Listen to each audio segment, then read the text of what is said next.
পর সেই অগাস্ট থেকে আপনি বলে আসছেন যে আওয়ামী লীগকে বাদ রেখে নিষিদ্ধ করে নির্বাচন, গণতন্ত্র ঠিকঠাক চর্চা হবে না। আমি প্যারাফ্রেজ করছি, correct me if I am রং।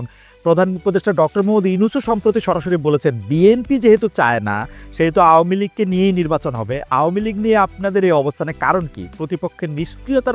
আমার মনে হয় এই জায়গায় বলতে আমি বাধ্য হচ্ছি জি। এই জায়গায় বলতে আমি বাধ্য হচ্ছি যে প্রফেসর ইউনূস সাহেব সঠিক আমরা যেটা বলেছি সেটা সঠিকভাবে তিনি প্রেজেন্ট করেন নাই। কারণ আমরা চাই এ কথা আমরা কোথাও বলিনি। আমরা বারবার এই একটা কথাই বলে এসেছি যে আওয়ামী লীগ একটা রাজনৈতিক দল, সে রাজনীতিতে থাকবে কিনা, নির্বাচন করবে কিনা, it will be decided by the people, not by any particular political party. আমি একটা রাজনৈতিক দল, আওয়ামী লীগ একটা রাজনৈতিক দল। সুতরাং আমি মনে করি এটা আমাদের জন্য শোভনীয় নয়, শালীন নয় যে আরেকটা দল থাকবে কি থাকবে না সেই সম্পর্কে কমেন্ট করা। ওকে, পরিষ্কার। নির্বাচনেই সিদ্ধান্ত হবে যে আওয়ামী লীগ থাকবে কি থাকবে না। তাহলে হচ্ছে যে আপনাদের সাথে এইটা নিয়ে ডক্টর ইউনূসের আসলে সেই অর্থে কথা হয় না। আপনি বললেনই যে সেটা আসলে হয়তো ওনার কাছে ভুল উপস্থাপন করা হয়েছে বা উনি ভুল বুঝেছেন। আমি জানি না উনি কিভাবে বলেছেন, এটা ওনার বক্তব্য, কিন্তু আমরা এই ধরনের কোনো বক্তব্য দিইনি।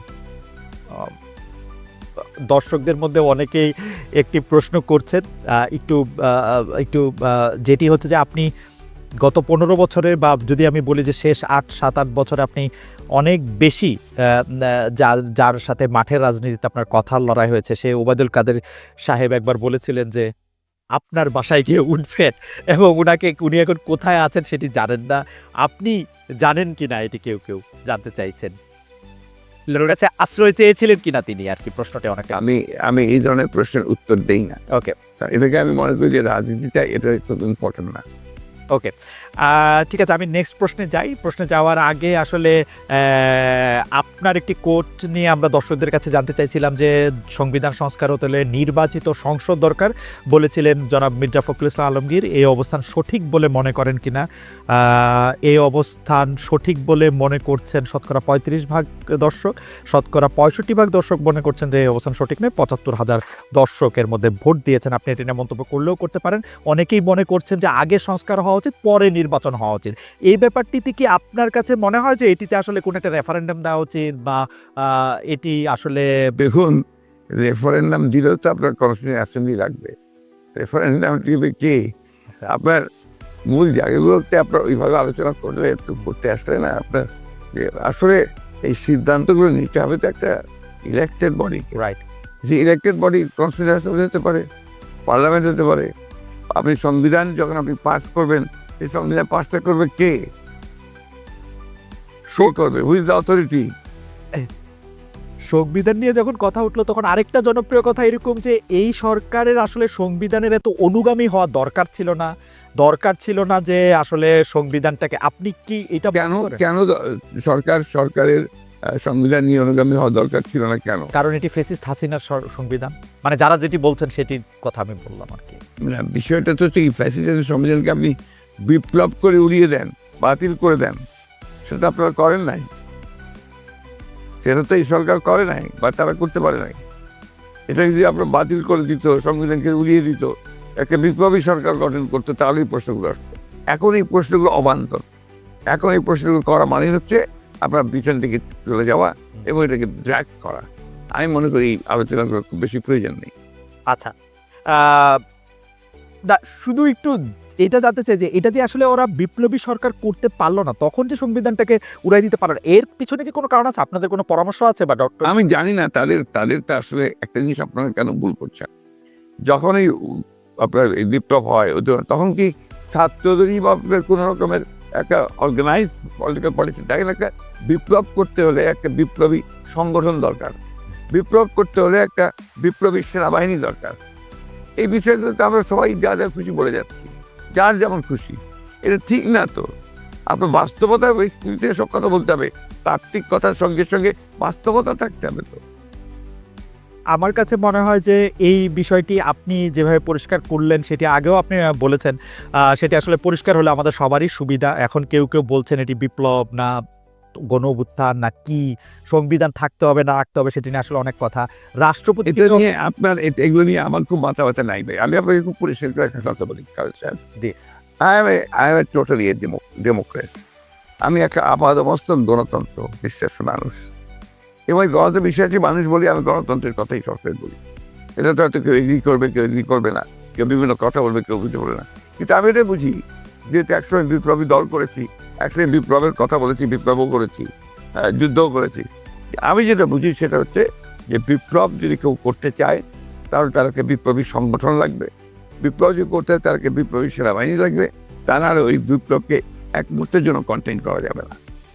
ওকে, আপনি গণতন্ত্রের কথা বলেন বলেই আপনার কাছে আসলে আমাদের প্রশ্ন বারবার যে আপনি সব মানুষের সমান অধিকারের কথা, গণতন্ত্রের কথা বলতে গিয়ে আপনি সব মানুষের সমান অধিকারের কথা বারবার বলছেন, সবার নিরাপত্তার কথা বলছেন, অথচ শাহবাগে সোমবার আন্দোলনরত সনাতনীদেরকে যুবদলের নেতৃত্বে লাঠিসোঁটা দিয়ে ধাওয়া দেওয়া হয়েছে বলে আমরা পত্রিকায় পড়েছি।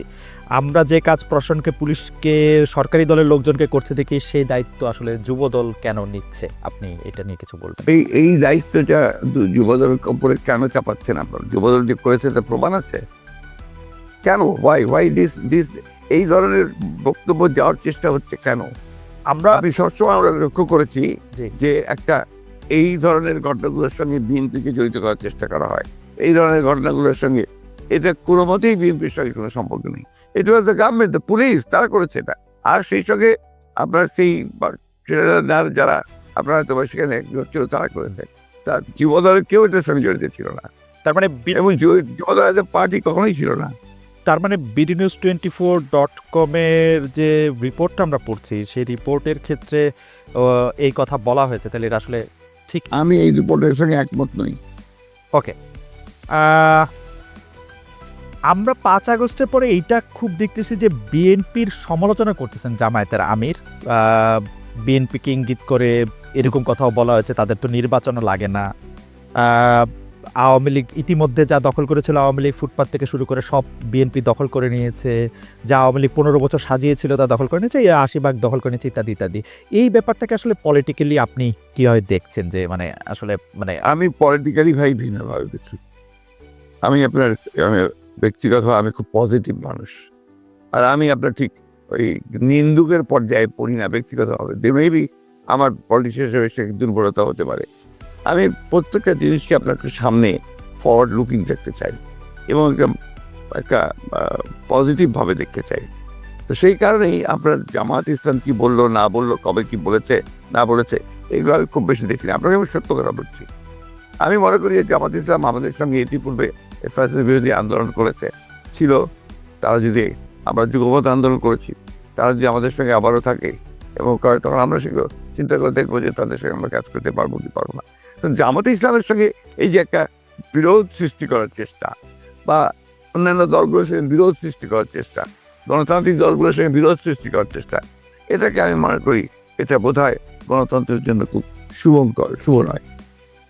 আমরা এটি দেখেছিলাম যে এই শেখ হাসিনা সরকারের সময়ও আপনি সব সময় সব রাজনৈতিক দলের সাথে সংলাপ, আলোচনা, কথাবার্তা প্রাধান্য দিয়েছেন। যারাই আপনার কাছে এসছেন বা যারাই আপনাদের সাথে কথা বলতে চেয়েছেন তাদের সাথে কি ধরেন আমরা এক ধরনের নাগরিক ঐক্য দেখেছিলাম, মানে নাগরিক ঐক্যকে আমরা একসাথে দেখেছিলাম। আমরা দেখেছিলাম যে ডক্টর কামাল হোসেনের দলের সাথেও আপনাদের একটা ওই ঐক্যগুলির বা ওই রাজনৈতিক দলগুলির সাথে বিএনপির কথাবার্তা বা প্ল্যাটফর্মটা এখন কেমন? মানে আমি আর নাম খুবই ভালো। আমাদের প্রত্যেকটি দলের সঙ্গে প্রত্যেকেরই আপনার অত্যন্ত চমৎকার একটা আপনার যোগাযোগ আছে।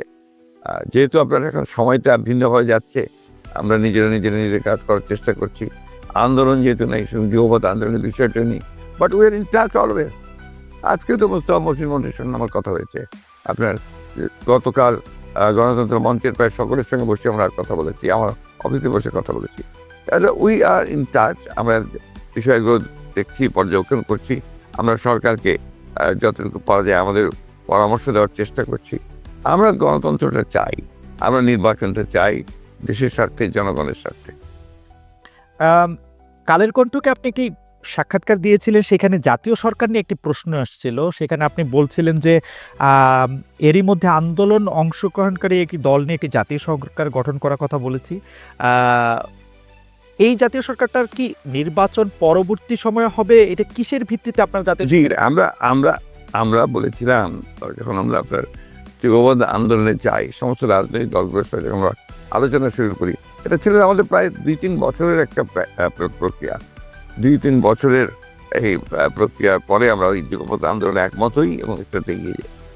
এখানে আপনার আমরা যেটা চিন্তা করেছিলাম যে আমরা আন্দোলন করব, আন্দোলন করার পরে নির্বাচন হবে। সেই নির্বাচনে আন্দোলনকারী দলগুলো যারা পার্লামেন্টে আসবে অথবা আসবে না, তাদেরকে সঙ্গে নিয়ে একটা আপনার জাতীয় সরকার গঠন করা। এই জন্য আমরা যে 31 দফা দিয়েছি, এই 31 দফাকে বাস্তবায়ন করার ব্যাপারটা আমাদের একার পক্ষে খুব ডিফিকাল্ট হবে। সমস্ত দলগুলোকে সম্পৃক্ত করে আমি মনে করি যে আপনার এই ক্রাইসিস পিরিয়ডে যখন একটা চ্যালেঞ্জিং পিরিয়ড আসে,